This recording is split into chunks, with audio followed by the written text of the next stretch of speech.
जय श्री राम। राम की कृपा आप लोगों पर बनी रहे कि अपने चैनल सनातन धर्म में आप लोगों का स्वागत। आज मैं आपको अयोध्या कांड की 201 दोहे से कथा सुनाने जा रहा हूँ। वीडियो यदि अच्छी लगे तो उसको लाइक कीजिए, ज्यादा से ज्यादा शेयर कीजिए और जो चैनल के ऊपर नए हैं उसको सब्सक्राइब कीजिए। राम सुना दुख कानन काऊ, जीवन तरु जिम जो गहुराऊ, पलक नयन फन मन जही भांति, जो गवही जननी सकल दिन राति, ते अब फिरत विपिन पदचारी, कंद मूल फल फूल यारी, दिख के कही अमंगल मूला,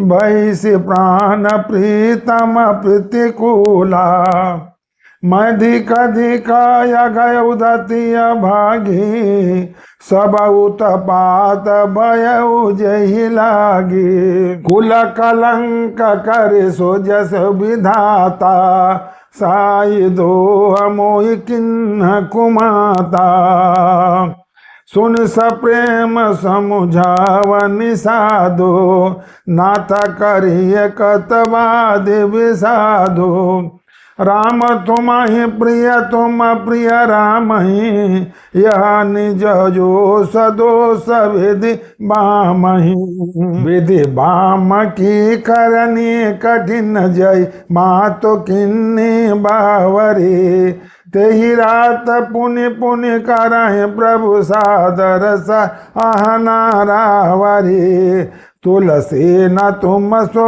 राम प्रीत, कहतहो सोहे किए, परिणाम मंगल जानि अपने, आनि है धीरज हिए, अंतर्यामी राम सकुज सप्रेम कृपायतन, चलिए करे विश्राम, यह विचार दृढ़यानि मना। श्री रामचंद्र जी ने कानों से भी कभी दुख का नाम नहीं सुना। महाराज स्वयं जीवन वृक्ष की तरह उनकी सार संभाल किया करते थे। सब माताएं भी रात दिन उनकी ऐसी सार संभाल करती थी जैसे पलक नेत्रों को सांप अपने मणि को करता है। वही श्री रामचंद्र जी अब जंगलों में पैदल फिर रहे हैं और कंद मूल तथा फूल फलों को भोजन कर रहे हैं। अमंगलों के मूल के कई धिक्कार हैं जो अपने प्राण प्रीतम पति से भी प्रतिकूल हो। मुझ पापों के समुद्र और अभागे को धिकार है जिसके कारण यह सब उत्पात हो। विधाता ने मुझे कुल का कलंक बनाकर पैदा किया और कुमाता ने मुझे स्वामी द्रोही बनाया। यह सुनकर निषाद राज प्रेम पूर्वक समझाने लगे, हे नाथ, आप व्यर्थ विषाद किस लिए करते हैं? श्री रामचंद्र जी आपको प्यारे हैं और आप श्री रामचंद्र जी के प्यारे हैं। यह निचोड़ निश्चित सिद्धांत है। दोष तो प्रतिकूल विधाता का है। प्रतिकूल विधाता की करनी बड़ी कठोर है। जिसने माता केकई को बावली बना दिया, उसकी मति फेर दी। उस रात को प्रभु श्री रामचंद्र जी बार बार आदर पूर्वक आपकी बड़ी सराहना करते थे। तुलसीदास जी कहते हैं, निषाद राज कहता है कि श्री रामचंद्र जी को आपके समान अतिशय प्रिय और कोई नहीं है। मैं सौगंध खाकर कहता हूँ, परिणाम में मंगल होगा यह जानकर आप अपने हृदय में धैर्य धारण। श्री रामचंद्र जी अंतर्यामी तथा संकोच प्रेम और कृपा के धाम हैं। यह विचार कर और मन में दृढ़ता लाकर चलिए और विश्राम कीजिए। सखा बचन सुनउर धरि धीरा, भास चले सुमिरत रघुबीरा, यह सुधि पाई नगर नर नारी, चले बिलोकन आरती भारी, पर दक्षिणा करी करहि परिणामा, देहि के कई खोरि निकाम, भरी भरी बार बिलोचन ले, बाम विधाता है दोसन दे, एक सराय भरत स्नेह को का निपति निबाह नहे हो। अरे निदरही आप सराही निषादही को कई सकई विमोह विषाद, यही विधि रात लोग सब जगा भाभिन सार गोदरा लागा। अगुरही सुनाव चढ़ाए सुहाई, नई नाव सब मात चढ़ाए। दंडचारी मैं बा सब पारा, उतरी भरत सब सब ही समारा। प्रात क्रिया करी मात पद बंद गुरु सिरनाय, आगे किए निषाद गना दिन कटक चला। सखा के वचन सुनकर हृदय में धीरज धरकर श्री रामचंद्र का स्मरण करते हुए भरत जी डेरे को चले। नगर के सारे स्त्री पुरुष और श्री राम जी के ठहरने का स्थान का समाचार पाकर बड़े आतुर होकर उस स्थान को देखने चले। वे उस स्थान की परिक्रमा करके प्रणाम करते हैं और केकई को बहुत दोष देते हैं, नेत्रों में जल भर भर लेते हैं और प्रतिकूल विधाता को दोष देते हैं। कोई भरत जी के स्नेह की सराहना करते हैं और कोई कहते हैं कि राजा ने अपना प्रेम खूब निभाया। सब अपनी निंदा करके निषाद की प्रशंसा करते हैं। उस समय के विमोह और विषाद को कौन कह सकता है। इसी प्रकार रात भर सब लोग जागते। सवेरा होते ही खेवा लगा, सुंदर नाव पर गुरुजी को चढ़ाकर फिर नई नाव पर सब माताओं को चढ़ाया। 4 घड़ी में सब गंगा जी के पार उतर गए।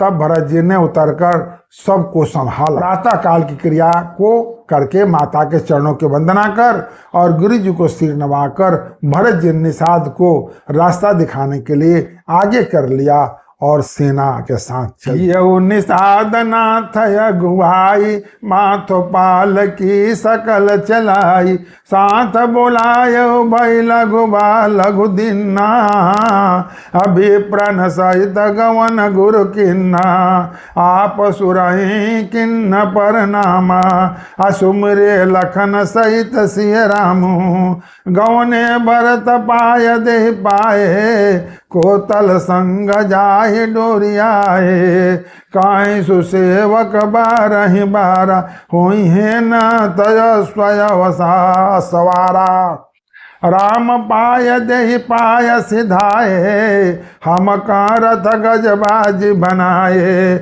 सिर भर जाय उचित समोरा, सबते सेवक धर्म कठोरा, देख भरत गति सन मूर्धबानी, सब सेवक गण गरहि गलानी, भरत तीसरे पहर कहाँ किन्न प्रवेश प्रयाग, कात राम सिंह उमगी उमगी अनुराग। भरत जी निषाद राज को आगे करके और सब माताओं को पालकी पीछे कर ली।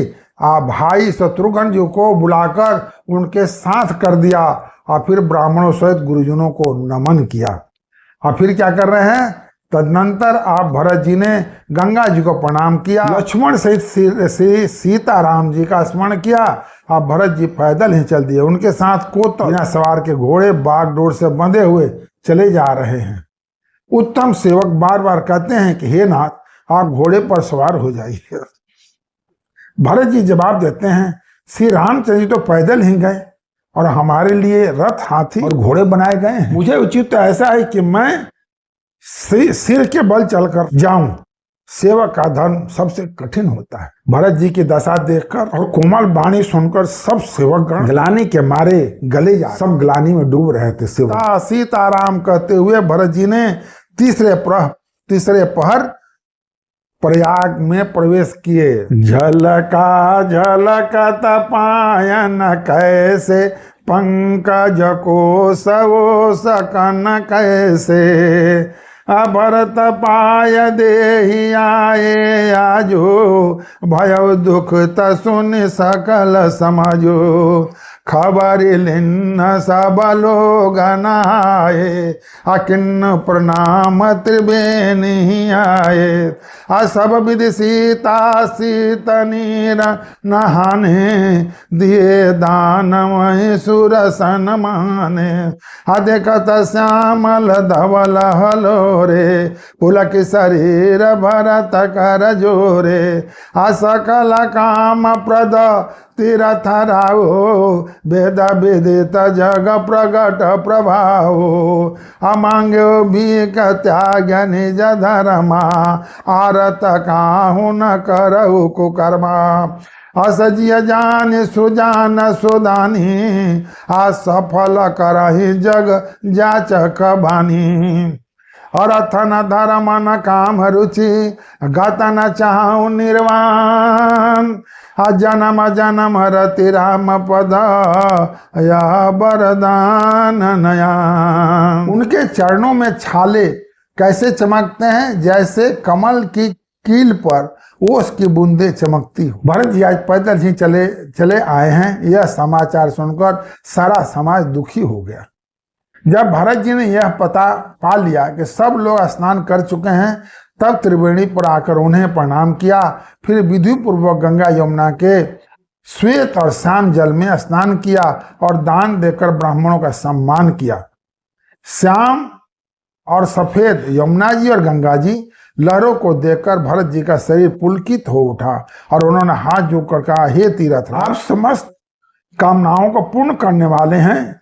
आपका प्रभाव वेदों में प्रसिद्ध और संसार में प्रकट। मैं अपना धर्म मांगने का क्षत्रिय धर्म, मैं अपना धर्म न मांगने का क्षत्रिय धर्म त्याग कर आपसे भीख मांगता। भरत जी कह रहे हैं, आर्त मनुष्य कौन सा कुकर्म नहीं करता। ऐसे हृदय में जानकर सुजान उत्तम दानी जगत में मांगने वालों की वाणी को सफल किया कर, वह जो मांगता है सो दे देते। तो मुझे ना अर्थ, तो कहते हैं आपको क्या, मैंने बोले कि हम क्या मांगे, तो बोले मुझे कुछ नहीं चाहिए, ना तो अर्थ चाहिए, ना कोई किसी चीज की इच्छा है, ना धर्म की, ना काम की, और ना ही मोक्ष की इच्छा है। जन्म जन्म मेरा श्री राम जी के चरणों में प्रेम हो, बस यही वरदान मांगता। जानहु राम कुटिल कर मोही, लोग करो गुरु साहिब द्रोही। सीताराम चरण रति मोरे, अनुदिन बढ़ेऊ अनुग्रह तोरे। जल दु जन्म भरी सुरति विसारेऊ, जाचत जल पवि पाहन डारेऊ। अरे चातक रटनी घटे घटी जाई, बड़े प्रेम सब भांति भलाई। अरे कनक ही बान चढ़ाए जिमिदाए, तिमि प्रियतम पद ने मनि बाहे। भरत बचन सुनि माझ त्रिवेणी, भाई मृदुबान सुमंगल दानी। तात भरत तुम सब विधि साधु, राम चरण अनुराग अगाधु। बादी गलानी करहु मन माही, तुम सम राम को प्रिय नाही। तन पुल के ही हर्ष सुनी, बने बने बचन अनुकूल। भरत धन्य कई धन्य सुर, हर्षित बरस ही फूल। श्री रामचंद्र जी भले ही मुझे कुटिल समझे और लोग मुझे गुरुद्रोही तथा स्वामी द्रोही भले ही कहे, पर सीता राम जी के चरणों में मेरा प्रेम आपकी कृपा से दिन दिन बढ़ता ही। मेघ चाहे जन्म भर चातक की सुधि भुला दे, जल मांगने पर चाहे वज्र और पत्थर ओले ही गिराए, पर चातक की रटन घटने से तो उसकी बात ही घट जाएगी, तो प्रतिष्ठा ही घट जाएगी। उसकी प्रेम बढ़ने में ही सब तरह से भलाई है। मैं तप से सोने पर अब चमक आ जाती है, तप करने से सोने में चमक आ जाती है। वैसे ही प्रियतम के चरणों में प्रेम का नियम निभाने से प्रेमी सेवक का गौरव बढ़ जाता है। भरत जी के वचन सुनकर बीच त्रिवेणी में सुंदर मंगल देने वाली कोमल वाणी हुई। जहां गंगा और यमुना की स्पर्श हो रही है, उस त्रिवेणी से आवाज निकल रही है। कहती हैं, हे तात, हे भरत, तुम सब प्रकार से साधु हो। श्री रामचंद्र के चरणों में तुम्हारा अथाह प्रेम है। तुम व्यर्थ ही मन में गलानी कर रहे हो। श्री रामचंद्र को तुम्हारे समान प्रिय कोई नहीं है। त्रिवेणी के अनुकूल वचन सुनकर भरत जी का शरीर पुलकित हो, कुछ मन को सांत्वना, हृदय में हर्ष आ गया। भरत जी धन्य है कहकर देवता हर्षित होकर फूल बरसाने लगे।